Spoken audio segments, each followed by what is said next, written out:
Hey everyone, Nathan here. Welcome to another episode of Unscripted.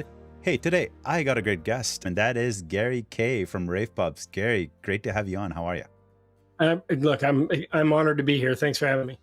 Absolutely. So, for our audience, I think at least for our AV audience, everyone probably knows who you are. You've made a fantastic name for yourself. We love the company. We love working with you guys directly, Thank you. obviously.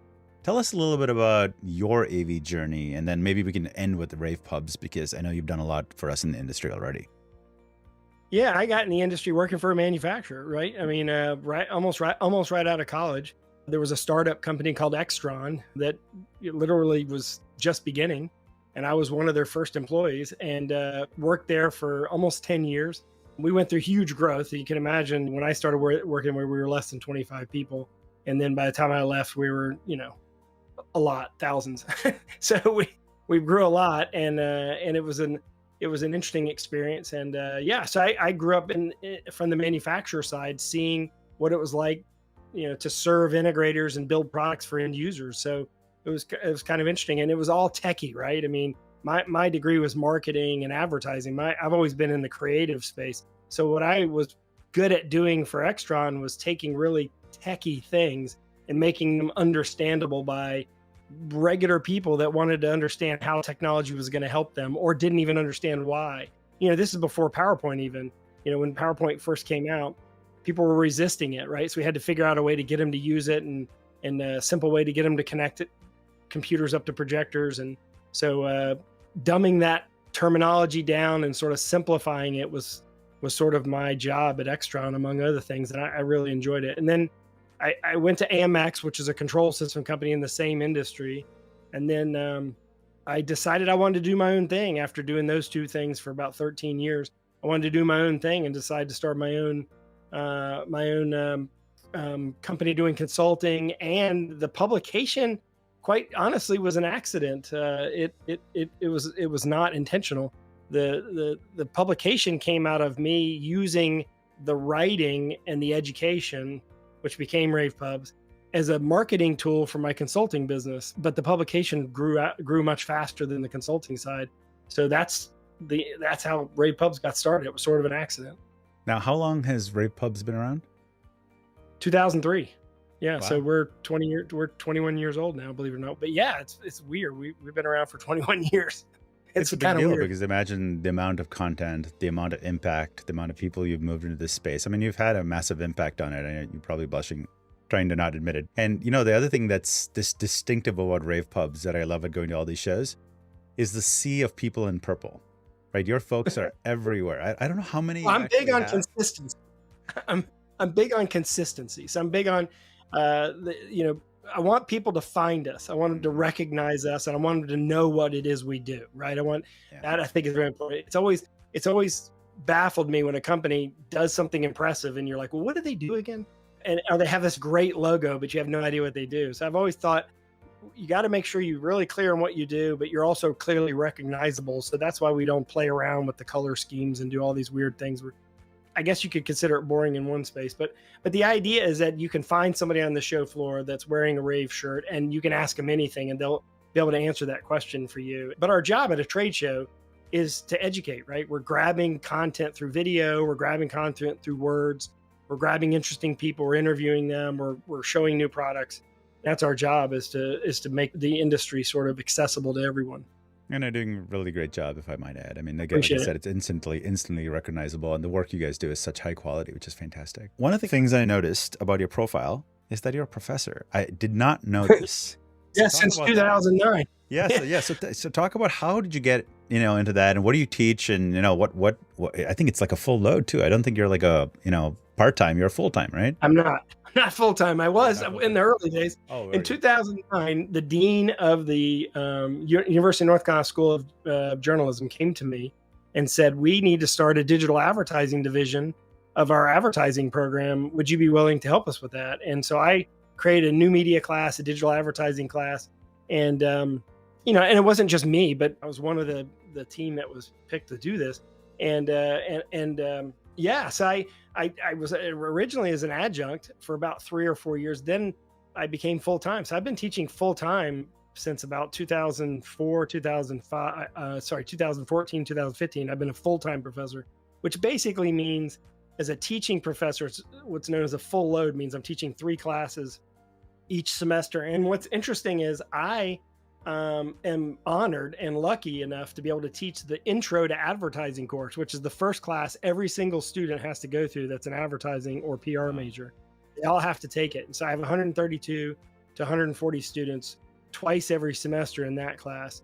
And so I see every student that comes through the school who's on the ad and PR side, not the journalism side. And then I teach an upper level advertising class, which is known as advertising creative, which is like a portfolio class where you start building your portfolio. And then I teach a new media technologies class and a branding class. So it's a combination between those 4 classes. I teach 3 of the 4 every semester. So, I don't know how you do it. It just doesn't seem likely. It's like having 2 different lives. It is like having 2. Let me tell you something though. It is like having 2 different lives, because teaching and pro AV do not mix, but they are starting to merge. And let me tell you how. There's a couple experiences. Number one is, one thing that's unique is I'm not sure there are many people like me in the industry who've been in the industry, grew up in the industry, right? I've been in pro AV my entire life. I mean, I really don't know anything else. I've always been that niche and high-end residential.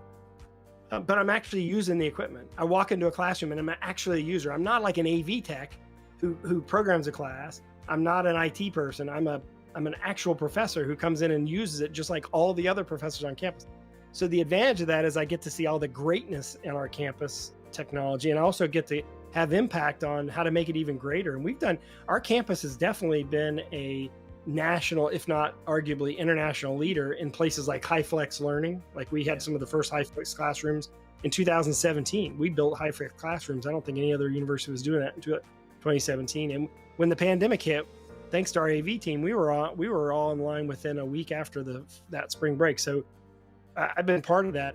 The other thing is, advertising as an industry has become much more experiential, and experiential is all about AV technology. If you think about projection mapping, and you think about immersiveness, and you think about the sphere and all that kind of stuff is advertising based. The sphere makes money not based on people going to it. It makes money on the advertising.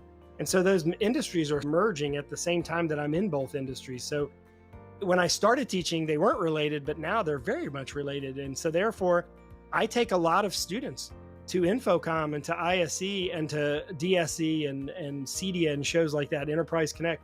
And I've exposed a lot of students to our industry who are like, this is amazing. This is incredible. Had no idea this exists, because it's not the kind of stuff the average college is teaching about: projection mapping and immersion and experiential advertising and marketing. And I'm living it and teaching it every day using case studies.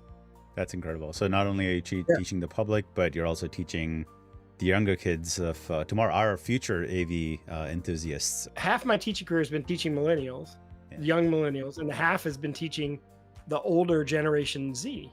And so they are very different. Like I have kids that are young millennials, and Generation Z coming behind them, which is, the kids that are 25 down to 8, 9 years old right now.